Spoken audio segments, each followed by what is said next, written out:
राजवीर भाई और उनकी मम्मी की जो लास्ट कॉन्वर्जेशन हुई थी उसमें उन्होंने इतनी बड़ी बात क्यों कही थी? उस वीडियो का आधा पार्ट कहाँ है? क्यों किया इस वीडियो को रिकॉर्डिंग? क्या उनकी मम्मी को पहले से ये सारी चीज़ें पता थी? क्यों छुपाई आंटी जी ने इतनी बड़ी बात? क्यों नहीं चाहते थे वो लोग अपने बेटी को इंसाफ दिलाना? तो गाइस इस वीडियो को लास्ट तक देखिएगा कि बताती हूँ क्या कुछ हुआ था, क्योंकि राजवीर भाई का जो है केस रीओपन हो चुका है। सपना खुद ही अपने पति को इंसाफ दिलाना चाहती है, तो हमारी भी कोशिश रहेगी कि हम जितना हो सके सपना की मदद करें, उसको हौसला दें। तो हेलो दोस्तों, welcome back to my channel Preeti Chaturvedi blog. कैसे हैं आप सब? आई होप अच्छे होंगे। कल से YT पे क्या कुछ चल रहा है आप सभी लोग देख रहे होंगे, मैं भी देख रही थी। बहुत सारे कॉमेंट भी आ रहे थे कि दीदी आपने कोई रिएक्शन वीडियो नहीं बनाया। तो कल संडे था, फैमिली टाइम था। वैसे भी मेरा संडे को कोई ब्लॉग नहीं आता है। अगर मैं सैटरडे को शूट की रहती हूँ तो संडे को डाल देती हूँ, पर मैंने सैटरडे कोई रिएक्शन वीडियो नहीं शूट किया था, इसलिए संडे नहीं आया। पर देख मैं सब कुछ रही थी गाइस। यहाँ पे मैं बात कर रही हूँ सपना की सास और राजवीर भाई की जो लास्ट बातें हुई थी आंटी जी और राजवीर भाई के बारे में। उसमें आंटी जी जो हैं अपने बेटे से यानी कि राजवीर भाई से बोल रही हैं कि बारिश बहुत तेज हो रही है, बिजली जोरों की कड़क रही है, वहाँ की तारें टूटी हुई है, तुम दूसरे रास्ते से आना। तो ये रिकॉर्डिंग क्यों की गई थी? क्योंकि ये तो माँ बेटे की नॉर्मल बातें हैं ना। जैसा कि सपना को बदनाम किया जाता है कि वो रिकॉर्डिंग जिज्जी है, वो बातों को रिकॉर्डिंग करके रखती है, क्योंकि सपना शायद अपनी सेफ्टी के लिए रिकॉर्डिंग करती है। सपना को पता है कि सपना सेफ नहीं है। पर ये तो राजवीर भाई और उनकी मम्मी के बीच की नॉर्मल बातें थी ना, जो कि माँ बेटे की नॉर्मल बातें होती है। इस रिकॉर्डिंग को क्यों रिकॉर्ड की गई थी? क्या ये रिकॉर्डिंग सिर्फ आधी अधूरी है? इसकी आगे की भी रिकॉर्डिंग कुछ चीज़ें हैं, क्योंकि जिस टाइम पे राजवीर भाई ने अपनी मम्मी को ये बात, आंटी जी ने राजवीर भाई को बोला कि बाहर बिजली बहुत तेज कड़क रही है, बाहर बारिश हो रही है, वहाँ की तारें भी कटी हुई है। आंटी जी घर में थी और अंकल जी शिवपुरी में थे, तो आंटी जी को ये बात बताई क्यों कौन के रास्ते में तार कटी हुई है? क्योंकि राजवीर भाई जो है वो अपने किसी चाचा के इधर शादी थी, रिलेटिव्स के इधर गए हुए, मतलब दोस्त यार जो चाचा थे उनके घर पे उन लोगों के साथ पे थे, और बहुत जोर की बारिश हो रही थी। आंटी जी ने बोल दिया कि दूसरे रास्ते से आना, बिजली बहुत ज़्यादा कड़क रही है, वहाँ की तार कटी हुई है। तो आंटी जी को ये बातें किसने बताई थी? ये बात तो आंटी जी ने क्लियर ही नहीं किया, इनके फैमिली मेम्बर ने किसी ने क्लियर ही नहीं किया। जबकि उस वीडियो में जो है ना कोई टिक्की उक्की खाने का जिक्र नहीं हो रहा था। उन्होंने कोई जिक्र नहीं किया था कि मैं टिक्की खाने जा रहा हूँ। ये इनके फैमिली वालों ने बोला कि वो रास्ते में से आते हुए टिक्की खाने गए हुए थे। जो CCTV फुटेज आया था ना वो ब्लैक एंड वाइट था, उसमें कोई भी चीज़ समझ में नहीं आ रही थी। एक भी पर्सन समझ में नहीं आ रहा था कि वो गाड़ी किस कलर की थी, कैसी थी। और यहाँ तक कि राजवीर भाई भी उस फुटेज में नहीं समझ में आ रहे थे। वो जो 4-6 लोग थे वो इंसान भी नहीं समझ में आ रहा था।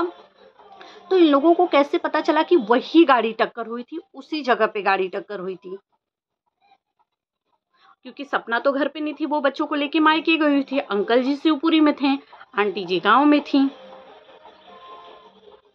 तो इन लोगों ने जैसा कि अभी जो चीज़ें हुई हैं, अंशु के जो भाई हैं उन्होंने बोला कि अभी गाड़ी के कुछ पार्ट्स, कुछ चीज़ें हैं जो अभी हमारे इधर रखी हुई हैं करके।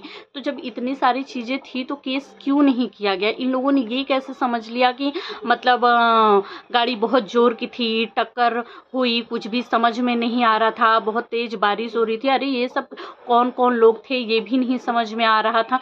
तो ये सारा काम तो पुलिस का है ना, पुलिस करती ना, पुलिस देखती ना कि कौन लोग थे उस गाड़ी में, गाड़ी किस कलर की थी। ये सारा काम इन लोगों का थोड़ी था करने का। इन लोगों ने खुद से बना लिया कि गाड़ी बिल्कुल समझ में नहीं आ रही थी, बहुत जोरों की गई, बहुत जोरों की बारिश हो रही थी। तो क्या आंटी जी और राजवीर भाई की इससे आगे की भी कन्वर्जेशन थी? क्या राजवीर भाई आंटी जी को कुछ और चीज़ें भी बताए हुए थे जिस वीडियो को आधा कट कर दिया गया था? और सबसे बड़ी बात है कि वो ऑडियो जो थी वो रिकॉर्डिंग ही क्यों की गई थी? क्योंकि सपना जिस तरीके से बदनाम की जाती है कि सपना रिकॉर्डिंग जिजी है, सपना रिकॉर्डिंग जिजी है, सपना हर चीज़ों की रिकॉर्डिंग रखती है। अरे भाई सपना तो अपनी सेफ्टी के लिए रखती है, लेकिन बाकी के लोग क्यों रखते हैं? क्या पहले से ही उस घर में रिकॉर्डिंग जैसी चीज़ें होती हैं? लोग अपनी अपनी चीज़ें रिकॉर्डिंग करके रखते हैं क्योंकि किसी भी रिश्तों पे वहाँ किसी को भरोसा नहीं था। अब सपना ने जो है राजवीर भाई का केस जो है वो रीओपन कर दिया है। उन्होंने कर दिया है कि वो अपने पति को इंसाफ दिलाएगी, उन बच्चों के पिता को इंसाफ दिलाएगी। तो कोशिश हमारी यही रहेगी कि हम सब मिलके सपना का साथ दें ताकि पता चले कि आखिर इसके पीछे क्या हुआ था। क्योंकि जो राजवीर भाई की बॉडी आई हुई थी ना, उस पे एक भी खरोच नहीं था, कोई भी निशान, कुछ भी नहीं था यार। और इतनी हट्टी कट्टी इंसान को दूसरी गाड़ी आती है, टक्कर मार के चली जाती है, तो आखिर क्या कुछ निशान, तो कुछ तो चीज़ें रही होगी ना। लेकिन बॉडी तो उनकी जो बॉडी है उस पर कुछ भी निशान नहीं था, कुछ भी नहीं था। और इतनी बड़ी बातें क्यों छुपाई गई, जबकि वो एक बहुत बड़े इन्फ्लुएंसर थे और उनकी विदाई तो एक अच्छे तरीके से होनी चाहिए थी ना, लोगों को जानने का हक था। तो लोगों से क्यों छुपाया गया कि नहीं, ये बातें कहीं नहीं पता चलनी चाहिए, नहीं जानी चाहिए आगे कि क्या कुछ हुआ है। यहाँ तक कि आंटी जी भी ये बोलती आई हैं कि मैंने तो अपने बेटे का लास्ट दर्शन किया ही नहीं, क्योंकि मैं उस होशो हवास में थी नहीं। और सपना जो थी वो अपने बच्चों को लेकर के मायके गई हुई थी। अंकल जी जो थे वो शिवपुरी में थे। अंकल जी को भी आते आते टाइम लगा हो, झटपट सारा काम हो गया। क्यों? क्या एक पिता को अपने बेटे को देखने का अधिकार नहीं था? क्यों नहीं कराया इन लोगों ने उस टाइम पे पोस्ट मार्टम?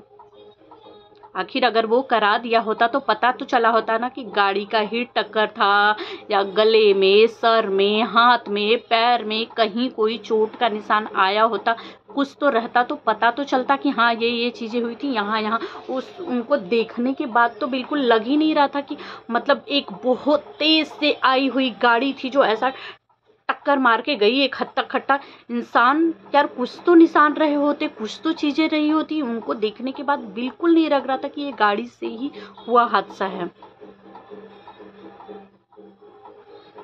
तो गाइस, आप सभी को क्या लगता है कमेंट में ज़रूर बताइएगा। फाइनली सपना अपने लिए स्टैंड लेने लगी, क्योंकि उस टाइम पे जो है अलका जी ने सपना के लिए बहुत लड़ा, बहुत कोशिश की गई भी, लेकिन ना अंकल जी ने बात तक नहीं की, ना ही उन्होंने अपने बेटे को इंसाफ दिलाने की कोशिश की।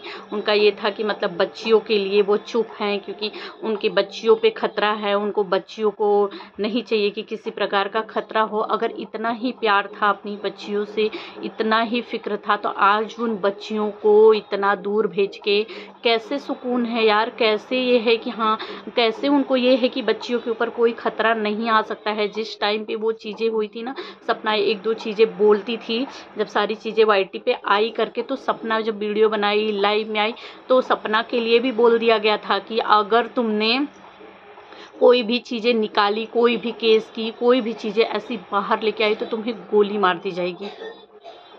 इतनी धमकियां उसको मिल रही थी उस टाइम पे।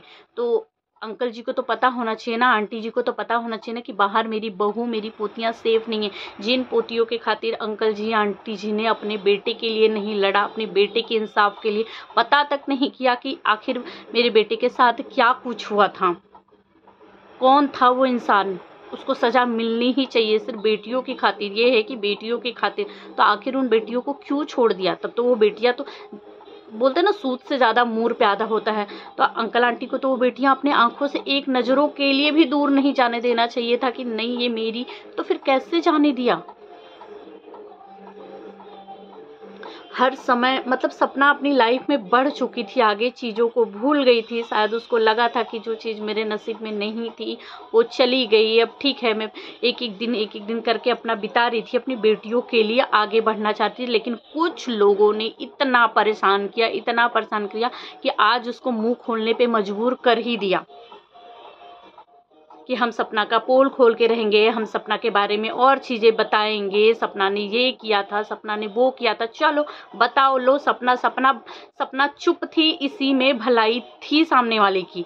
लेकिन नहीं, वो चाहते थे कि सपना अपना मुंह खोले, तो आज सपना ने खोल दिया। अब खोल दिया है तो सब कुछ रखेगी। पता नहीं राजवीर भाई को इंसाफ मिलेगा कि नहीं मिलेगा, क्योंकि साल भर से बहुत ऊपर का हो चुका है ये सारी चीज़ें, मतलब आज 1.5-2 साल होने आया करीब।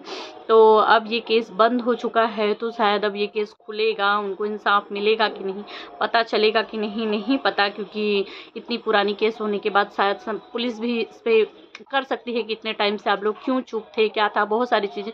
तो होगा कि नहीं होगा, लेकिन अब जब सपना ने अपने पति के इंसाफ के लिए फाइनली कदम बढ़ा लिया है, उसको भी जानना है कि आखिर उनके साथ क्या क्या चीज़ें हुई थी, कैसे हुई थी। क्या एक पत्नी को अपने पति को देखने तक का भी अधिकार नहीं था? क्या एक माँ को देखने का अधिकार नहीं था? एक पिता को अधिकार नहीं था? क्यों इतना जल्दी जल्दी में कर दिया उनके साथ सब कुछ? क्या लोगों को जानने का हक नहीं था?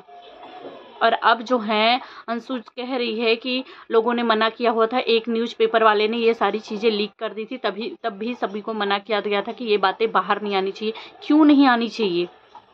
कोई ऐसी चीज़ें, नॉर्मल सी चीज़ें नहीं हुई थी ना, इतना बड़ा हादसा हो गया था उनके साथ, उस पर छानबीन, उस पर चीज़ें करने का पूरा वो था कि आखिर ये कैसे हो गया करके।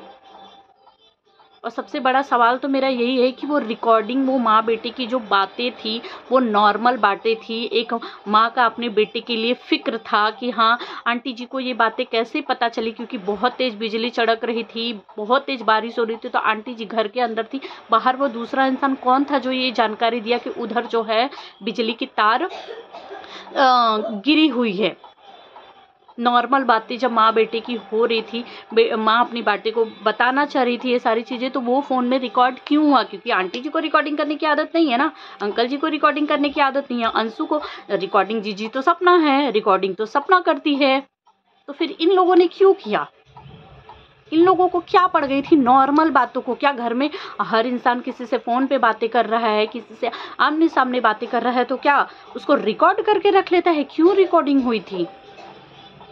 क्या इसके आगे की भी चीज़ें हैं जो इसमें सिर्फ कट करके इतनी सी सुनाई गई थी? आगे पीछे की चीज़ें और भी थी जिसको कट कर दी गई, हटा दिया गया था? क्या राजवीर भाई कुछ और चीज़ें कहना चाहते थे, या आंटी जी ने उनसे कुछ और चीज़ें भी कही थी? क्योंकि उसमें इन लोगों ने कहा है कि टिक्की खाने के लिए मतलब आंटी जी अंकल जी बोले हैं कि टिक्की खाने के लिए वो गया हुआ था, टिक्की वाले के इधर रुका था, जहाँ CCTV का जो फुटेज आया था उसके बगल में वो टिक्की वाला भी डेली वहाँ पे टिक्की लगाता था करके।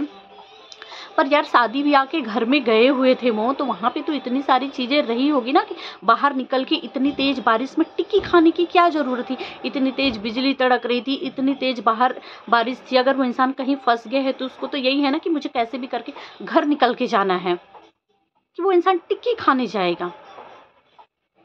तो गाइस, आप सब क्या कहना चाहेंगे कमेंट में ज़रूर बताइएगा। और कोशिश यही रहेगी कि सपना को इंसाफ ज़रूर मिले, सपना अपनी सारी चीज़ें बताए कि क्या कुछ हुआ है, क्योंकि सपना अपनी ज़िंदगी में आगे बढ़ रही थी। उसने शायद माफ़ भी कर दिया था लोगों को, सब कुछ पीछे छोड़ दिया था कि वो अपनी बच्चियों को लेके सुकून से अपनी ज़िंदगी बिताना चाहती थी, लेकिन कुछ लोगों को रास नहीं आ रहा था, क्योंकि वो नहीं चाहते थे कि वो सुकून से अपनी बच्चियों के साथ रहे। छेड़ दिया उसको इतना, आज 2 हफ्ते से इतना ट्रोल किया जा रहा था, इतना मतलब उसके पीछे पड़ गए थे कि ये तो कैरेक्टर ऐसी है, ये इसने अपने पति के साथ, देवर के साथ, प्रॉपर्टी, पैसा, पता नहीं क्या क्या क्या क्या चीजें कहा गया था यार। मतलब हद कर दिया गया था। एक ग्रुप जुट बनाकर झुंड का टूट पड़ेंगे तो लो, टूट पड़े तो अब अंजाम भुगतने के लिए तैयार रहो। और गाइस, आप सब क्या कहना चाहेंगे? क्या लगता है कि क्या कुछ हुआ होगा ऑफ कैमरा? क्या राजवीर भाई की जाने के पीछे कुछ और भी राज है जो घर वालों को पता थी, या कुछ लोगों को पता है लेकिन जानबूझ के इसको छुपाया जा रहा था? तो आप सब क्या कहना चाहेंगे कमेंट में ज़रूर बताइएगा। और इस रिकॉर्डिंग पे क्या कहना चाहेंगे जो अंकल और आंटी और राजवीर भाई के बीच में हुई थी? क्या इसके पीछे और भी रिकॉर्डिंग थी जिसको कट कर दिया गया था? आखिर ये नॉर्मल माँ बेटी की रिकॉर्डिंग को क्यों रिकॉर्ड किया गया था? क्योंकि रिकॉर्डिंग जीजी तो कोई और है, ये लोग तो रिकॉर्डिंग करते नहीं है, तो फिर अचानक से नॉर्मल बातें होते टाइम वो रिकॉर्डिंग कैसे हो गई? तो आप सब क्या कहना चाहेंगे कमेंट में ज़रूर बताइएगा। और भी बहुत सारी चीज़ें हैं जिसका जो रिएक्शन वीडियो मेरा शाम तक आएगा। इसमें मैं इतना ही कहूँगी क्योंकि वीडियो जो है बहुत ज़्यादा लंबा हो जाएगा। तो मिलते हैं नेक्स्ट वीडियो में, बाय बाय।